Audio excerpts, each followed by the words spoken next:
बिस्मिल्लाहिर्रहमानिर्रहीम। कल्पना ने कहा कि सरदार ने मुझे आपके पास रात गुजारने के लिए सिर्फ इसलिए भेजा है ताकि आपको हुश करके या फिर आपको कायल करके वो याकूत आपसे हासिल कर लूँ जिस पर खजाने का नक्शा है। आप वो याकूत सुबह सरदार को दे दें तो सरदार आपको और आपके साथियों को भी हलाक करने में दरेग नहीं करेगा। मुझे सरदार ने कहा कि अगर मैं वो याकूत आपसे किसी भी तरह हासिल करने में कामयाब हो जाती हूँ तो वो मुझे आज़ाद कर देगा। ये है मेरी दास्तान। अब ये आप पर मुनहसर है कि आप इस पर यकीन करते हैं या नहीं। ये कहकर कल्पना खामोश हो गई और मैं आने वाले खतरात से निपटने के लिए सोच में गर्क हो गया। हालात का तकाजा तो ये था कि मैं सुबह सरदार भोशन के हवाले सारी मलाएं, ताज और याकूत कर देता कि वो जिसे चाहे मोरंग कबीले का सरदार बनाए या ना बनाए। ये मेरी सरदर्दी ना थी। मेरी मंजिल रांगा माटी यहाँ से सिर्फ 2 दिन की मुसाफत पर थी, जहाँ से मैंने रानी, उसके बेटे और जवाहरात लेकर वापस पहुंचना था। अब मेरी जहनी हालत तो ये थी कि मैं मुहिम को सर करने में वाकई जल्दी में था और चाहता था कि राजा तरी से किया हुआ वादा पूरा करूं और उसकी अमानतें उसके सुपुर्द कर दूं। जहां तक मुझे अपने घर जाने की ख्वाहिश थी तो यकीन जानिए मैं वापसी घर जाने के ख्याल से भी लरज उठता था, क्योंकि अगर मुझे घर और घर वालों से सुकून मुयसर होता तो मैं इस मुहिम पर कभी ना आता। घर में अगर सुकून हो तो वह जन्नत की मानिद होता है और अगर बेसुकूनी हो तो जहन्नम। साफ अल्फाज में मेरी अज़दवाजी घरेलू जिंदगी की तमाम ख्वाहिशात, उम्मीदें और उमंगें चिकना चूर हो चुकी थी। भारत में 3.5 साल क़याम और वापसी के बाद चंद माह बाद ही इस मुहिम पर निकलना मेरा घरेलू जिंदगी की मुश्किलात का मुकाबला ना कर सकना था और उससे फरार होने की कैफियत थी। मेरे तहतुल शऊर में ये बात बैठ चुकी थी कि मैं अपने घर से जितना दूर रहूं मेरे लिए बेहतर है। कल्पना की दास्तान अनोखी नहीं थी, बल्कि कई बार दोहराई हुई थी। जिसकी लाठी उसकी भैंस, यानी ताकतवर हमेशा हावी रहता है और रहती दुनिया तक रहेगा।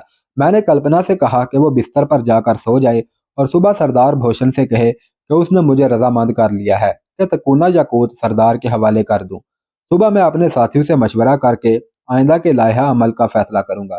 मैंने कल्पना से कहा कि दार्जिलिंग में उसके अजीज व अकारब उसे इस हालत में कबूल कर लेंगे।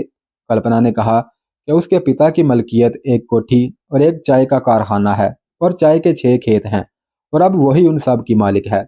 अली सुबह ही कल्पना सरदार के खेमे में चली गई।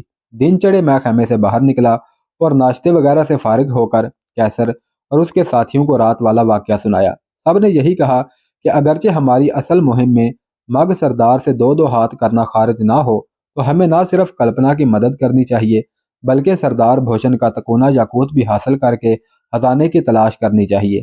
मैंने महसूस किया कि कैसर कल्पना की तरफदारी में बढ़ चढ़ कर तरफदारी कर रहा था। मैंने उसे कुरेदने के लिए अलग ले जाकर पूछा कि क्या कल्पना में उसकी खास दिलचस्पी की कोई वजह है, तो वह बोला, जी हाँ, बहुत खास। मेरी एक बहन जो आगाज़े जवानी में फौत हो गई थी, उसकी शक्ल कल्पना से बहुत मिलती थी। कल रात उसे देखते ही मुझे मेरी बहन याद आ गई और आपसे उसकी दास्तान सुनकर हमदर्दी के जज्बात उभर आए। अलावा अजीम, आप जानते हैं कि भारत में हमारी माली हालत बहुत ज़्यादा मेहनत और कोशिश के बावजूद अच्छी नहीं हुई। हिंदुओं की तंग नज़री के बायस मुसलमान वहाँ दूसरे दर्जे के शहरी गर्दाने जाते हैं।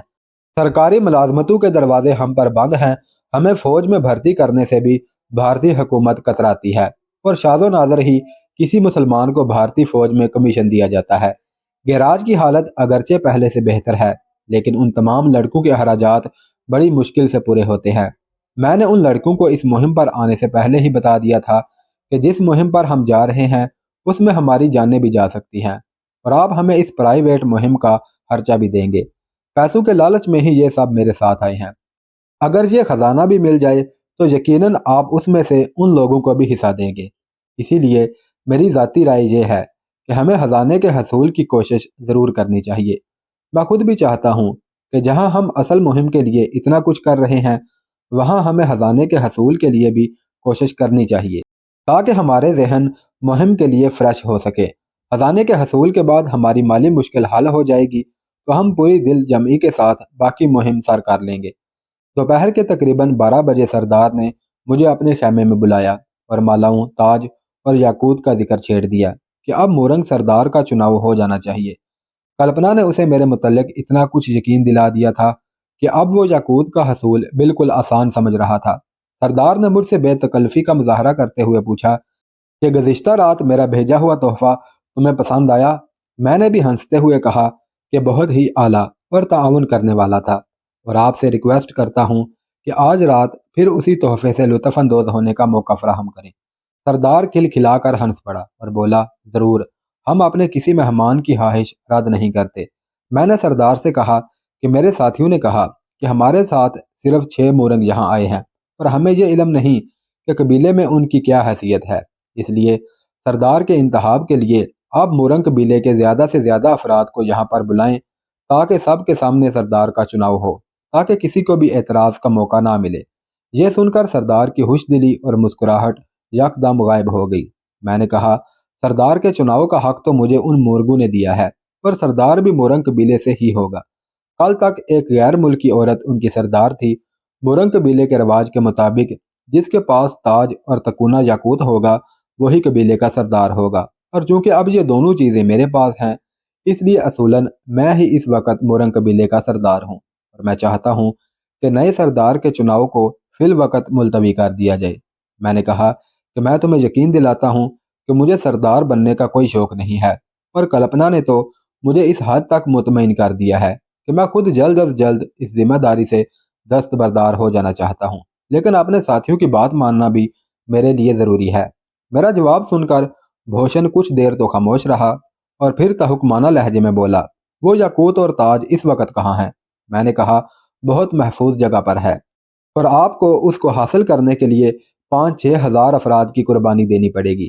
ہاں، مجھے یاد آیا، الزبتھ نے مجھے بتایا تھا کہ ویسا ہی ایک تکونہ یاقوت تمہارے پاس بھی ہے، اور ہمارے والے یاقوت کی طرح تمہارے یاقوت پر بھی چند لکیریں کھدی ہوئی ہیں، جو دراصل ایک خزانے کا نقشہ ہے، اور جب تک دونوں یاقوت کو ایک ساتھ نہ رکھا جائے وہ نقشہ مکمل نہیں ہوتا۔ اس بات میں کہاں تک صداقت ہے؟ میری اس بات پر سردار بالکل ہی بوکھلا گیا اور جھلاہٹ سے بولا، یہ ہمارے پرکھوں کا خزانہ ہے، اور کسی غیر کو اس تک جانے اور حاصل کرنے کی ہم اجازت نہیں دیں گے۔ میں نے کہا کہ اسی لیے تم الزبتھ سے خزانے کے متعلق سودے بازی کر رہے تھے؟ یہ بات سن کر سردار بولا، میں الزبتھ سے یاقوت لے کر اسے قتل کر دیتا۔ میں نے کہا، مجھ سے بھی یاقوت لے کر مجھے بھی قتل کر دینا چاہتے ہو؟ یہ کہتے ہوئے میں نے یک لحظت اپنا پستول نکالا، اور اس سے پہلے کہ سردار کچھ سمجھتا اور اپنے گارڈز کو بلاتا، میں نے پستول اس کے ساتھ لگاتے ہوئے کہا کہ بالکل خاموش رہنا، اگر شور کرنے یا کسی کو بلانے کی کوشش کی تو پھر اس کی ساری گولیاں تیرے جسم میں اتار دوں گا، اور تمہارے مرنے کی بھی کسی کو خبر نہیں ہوگی۔ سردار بھوشن میرے اس اچانک بدلے ہوئے رویے پر ہکا بکا رہ گیا۔ وہ کچھ بولنے لگا تو میں نے پسٹل اس کی کن پٹی پر لگا دیا اور چپ رہنے کا کہا۔ کلپنا خیمے میں موجود تھی۔ میں نے اسے کہا کہ وہ باہر جا کر کیسر کو پکارے اور اسے کہے کہ وہ 3 اپنے مسلح ساتھی لے کر خیمے میں آ جائے۔ کلپنا کے ساتھ مجھے انگریزی میں بات کرتے دیکھ کر سردار حیران ہو کر کبھی اسے اور کبھی مجھے دیکھنے لگا اور بولا، آخر میرے خلاف سازش ہو ہی گئی، لیکن یاد رکھنا میرا قبیلہ بہت بڑا ہے، وہ تمہیں زندہ نہیں چھوڑیں گے۔ میں نے کہا کہ تمہارے قبیلے سے 2 گنی گولیاں ہمارے پاس ہیں، اور تم جیسے مکار اور چالاک کو انہی کی مکاری میں ہمیں مارنے کا بہت مزہ آتا ہے۔ اپنا یاقوت تم ہمیں آرام سے دو گے یا ہمیں تمہاری خاطرداری کرنی پڑے گی؟ سردار نے کوئی جواب نہ دیا اور اپنی نظریں زمین پر گاڑ دی۔ اتنی دیر میں کلپنا کیسر اور اس کے 3 مسلح ساتھیوں کو لیے خیمے میں داخل ہوئی۔ میں نے کیسر کو کہا کہ سردار کو اپنا اسلحہ کی زد میں لے لو اور اس پر وہ ہر حربہ آزماؤ کہ وہ اپنا یاقوت ہمارے حوالے کرنے پر مجبور ہو جائے۔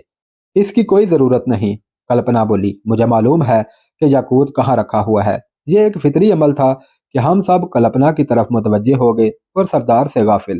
اسی غفلت کا فائدہ اٹھاتے ہوئے سردار نے اپنے لباس میں چھپایا ہوا خنجر نکالا اور مجھے، جو اس کے بالکل قریب کھڑا تھا، نشانہ بنانے کے لیے ہاتھ میں خنجر پکڑ کر وار کرنے کے لیے ہاتھ اوپر اٹھائے۔ اسی لمحے کیسر کے ایک ساتھی کی نظر سردار پر پڑی اور وہ فوراً چیخ کر بولا، بھائی جان بچیے۔ مجھے خنجر مارنے کے لیے سردار کا ہاتھ خاصا بلند ہو چکا تھا، اب فائر کرنے کا ٹائم نہیں تھا۔ میں نے اپنا پسٹل پھینکا اور سردار پر جھپٹ پڑا اور اس کا وہ ہاتھ جس میں خنجر تھا پکڑ کر نیچے گرا لیا، اور اب ہم گتھم گتھا تھے۔ میرے ساتھی مسلح تھے مگر گولی چلانے سے احتراز کر رہے تھے کہ گولی کہیں مجھے نہ لگ جائے۔ ہم دونوں ایک دوسرے کو زیر کرنے کی کوشش میں اپنے جسم کی فل قوت صرف کر رہے تھے، لہذا چند منٹوں میں ہی ہماری قوت مدافعت جواب دینے لگی۔ ہم دونوں ایک دوسرے کے وار سے بچنے کی کوشش میں تھے۔ اسی دوران مجھے ایک موقع مل گیا۔ جب سردار میرے نیچے تھا کہ اچانک ہی میں نے ایک بھرپور مکہ سردار کی کن پٹی پر رسید کر دیا मुक्का सही जगह पर लगा और मुक्का लगते ही सरदार के हाथ पांव ढीले होना शुरू हो गए। खंजर उसके हाथ से छूट गया, जो फौरन कैसर ने उठा लिया। कैसर गुस्से में था। उसने अपना रिवाल्वर सरदार की तरफ करके फायर करना चाहा, लेकिन मैंने उसे रोक दिया। गतम गुत्ता होने की वजह से मेरे घुटनों और कोहनियों पर खराशें आई थी। कैसर के साथियों ने मुझे सहारा देकर खड़ा किया। मेरी सांसें जरा बहाल हुई तो मैंने कैसर को कहा कि सरदार को अभी जिंदा रखना है, क्योंकि सरदार की लाश से ज्यादा सरदार जिंदा हमारे लिए सूदमंद है। उसकी जिंदगी के बदले हम उसके कबीले वालों से सौदेबाजी कर सकते हैं। फिलहाल उसके हाथ पांव कस कर रस्सियों से इस तरह बांध दो कि ये हरकत ना कर सके, और उसके मुंह में रुमाल ठोंस दो ताकि ये आवाज भी ना निकाल सके। कल्पना ने खेमे के अंदर से ही रस्सियां निकाल कर दी और उनसे सरदार को बांध कर उसके मुंह में कपड़ा ठोंस दिया। कल्पना ने बताया कि इस जैसा एक और खंजर सरदार के लिबास के अंदर है। सरदार के खेमे में जितने भी हथियार हैं सब जहरीले हैं। उन हथियारों से लगी हुई मामूली सी खराश भी चंद लम्हों में इंसान को हलाक कर सकती है।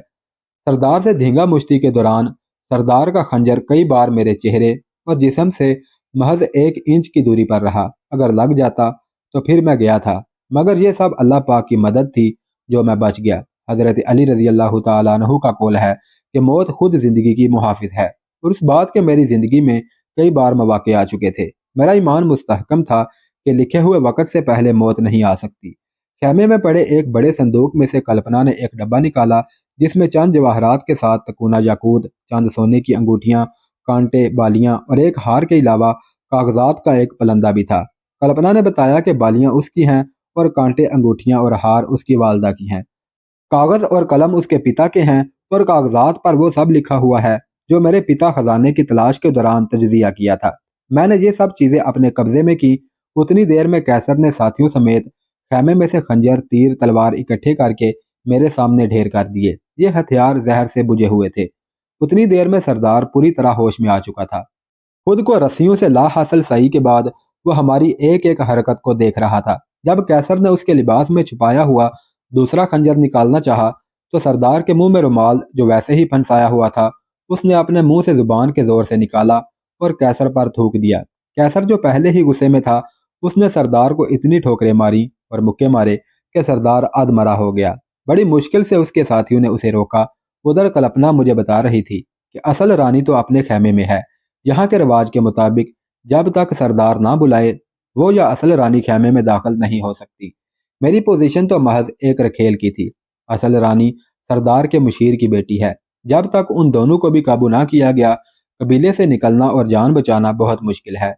कल्पना के इस इंकशाफ के बाद हमें आइंदा वाले खतरात का अंदाजा हो गया। जल्दबाजी और बगैर किसी प्लानिंग के हमने सरदार को तो बांध दिया था। अब आगे क्या करना था और किस तरह इस कबीले से निकलना था, इस बारे में कुछ नहीं सोचा था। सरदार को भी शायद हमारी कैफियत का अंदाजा हो चुका था, इसलिए कैसर से मार खाने के बाद अब वह खूनी नजरों से हमारी बेबसी पर और हमसे बदला लेने की आस पर उसका चेहरा चमक रहा था।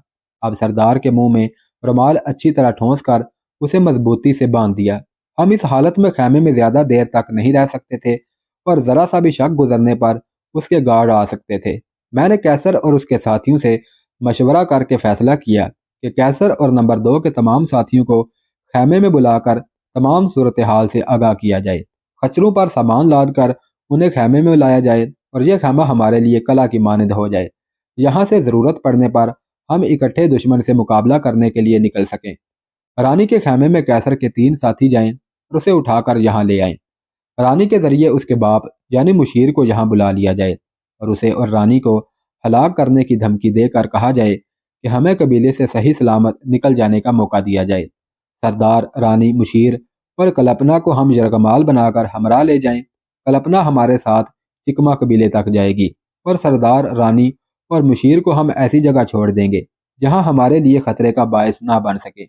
ये सब बातें सिर्फ उसी सूरत में होंगी जबकि कबीले की तरफ से हमें कोई खतरा दरपेश ना हो।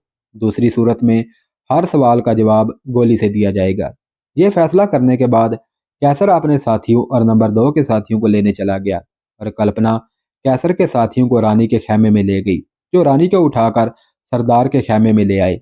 रानी के खैमे में 4 मग खादमाएं थी, वो भी खामोशी से रानी के साथ आ गई। रानी ने अपने शोहर यानी सरदार को रस्सियों में बंधे देखा तो बजाय शोर शराबा करने के اسے اس حالت میں دیکھ کر ہنسنے لگی اور سردار کے گالوں پر تھپڑوں کی بارش کر دی۔ ہم سب رانی کے اس رویے پر حیران تھے۔ کلپنا بولی، یہ بیاہتا عورت کا فطری حسد اور جلاپا ہے۔ جب سے سردار نے مجھے اپنی غیر رسمی بیوی بنایا ہے، رانی کو اس نے ایک بار بھی خیمے میں شب بسری کے لیے نہیں بلایا۔ آج سردار کو اس حالت میں دیکھ کر وہ خود پر قابو نہ رکھ سکی اور اس سبکی میں اپنے چھپے جذبات کی بھڑاس نکال رہی ہے، مگر اس کا یہ رویہ محض وقتی ہے اور سردار کی جان بچانے کے لیے یہ اپنی زندگی بھی داؤ پر لگا دے گی، لہذا اس سے محتاط رہیں۔ میں نے کلپنا، جو کہ ان کی زبان سیکھ چکی تھی، اسے کہا کہ وہ رانی سے کہے کہ وہ اپنے باپ کو بھی یہاں بلوا لے۔ کلپنا کے کہنے پر رانی نے اپنی 3 خادمائیں اپنے باپ کو بلانے کے لیے بھیج دی۔ اسی دوران میرے سارے ساتھی اپنے سامان اور خچروں سمیت خیمے میں آ گئے۔ انہوں نے ہمیں بتایا کہ آپ کی غیر معمولی حرکات دیکھ کر 30-40 مگ جوانوں نے سردار کے خیمے کو چاروں طرف سے گھیر لیا ہے۔ ادھر میں حیران تھا کہ رانی نے اپنے باپ کو بلانے کے لیے ایک کی بجائے 3 خادمائیں کیوں بھیجی ہیں۔ فوری طور پر میرے ذہن میں خطرے کی گھنٹی بجی۔ میں کیسر کے ساتھیوں اور تھائیوں کو کہا کہ فوری طور پر خیمے میں اپنے اپنے خنجروں کی مدد سے سوراخ کر لیں اور پوزیشن لے لیں اور ہم پر حملہ ہونے کی صورت میں باہر والوں پر گولیاں چلائیں۔ میرا دوسرا حکم یہ تھا کہ جن مگوں نے خیمے کو گھیر رکھا ہے ان پر فائر کر کے کم از کم 10 کو مار گرائیں، تاکہ باقی کے لوگ خیمے سے اتنے دور چلے جائیں کہ ان کے تیروں اور بھالوں سے ہم محفوظ رہ سکیں۔ میرا تیسرا حکم یہ تھا کہ بھالے بردار مگوں کو دیکھتے ہی گولی مار دی جائے۔ میرے ساتھیوں نے خیمے میں شگاف کر کے تاک تاک کر گولیاں چلانی شروع کر دی۔ 8-10 مگ گرے تو باقی سب بھاگ کھڑے ہوئے۔ میرے ساتھیوں نے بتایا کہ مرنے والے مگوں میں بھالے اور تیر بردار شامل تھے۔ میں نے ساتھیوں سے کہا کہ وقفہ سے گولی چلاتے رہیں۔ اب ہمیں مشیر کا انتظار تھا۔ تھوڑی دیر بعد ایک ساتھی نے بتایا کہ مشیر خیمے سے فاصلے پر ہاتھ اوپر اٹھائے کھڑا ہے۔ میں نے رانی کی پشت کے ساتھ پسٹل لگایا اور اسے باہر لے آیا۔ اسے کہا کہ وہ اپنے باپ سے کہے کہ وہ اندر آ جائے، ہم اسے کچھ نہیں کہیں گے۔ یہ بات میں نے کلپنا کے ذریعے رانی تک پہنچائی تھی۔ رانی نے میری طرف دیکھا تو میں نے اس بات میں سر ہلا دیا۔ رانی نے اپنے باپ کو اندر بلا لیا۔ پسٹل بدستور رانی کی پشت پر لگا ہوا تھا۔ اب کلپنا ہماری مترجم تھی۔ میں نے مشیر سے کہا کہ تمہارا سردار زبردستی ہم سے مورگوں کا یاقوت لے کر ہم کو قتل کرنا چاہتا تھا۔ خیمے کے باہر جن مگوں کی لاشیں پڑی ہیں انہوں نے دوسرے مگوں کے ساتھ مل کر خیمے کو گھیر لیا تھا اور ہمیں ان کے حملے سے بچنے کے لیے فائر کرنا پڑے۔ تمہارا سردار کلپنا کے ماتا پتا کا قاتل ہے، اسے یقیناً اس جرم کی سزا ملنی چاہیے، اور تم نے دیکھ لیا ہے کہ ہم بلا وجہ قتل نہیں کرتے، لیکن جہاں جواز ہو وہاں پر حملہ آور چاہے کتنے بھی ہوں ہم انہیں ہلاک کرنے سے دریغ نہیں کرتے۔ اگر تم اپنی بیٹی اور سردار کی زندگی چاہتے ہو تو اپنے قبیلے والوں سے کہو کہ ہمیں بلا روک ٹوک یہاں سے جانے دیں۔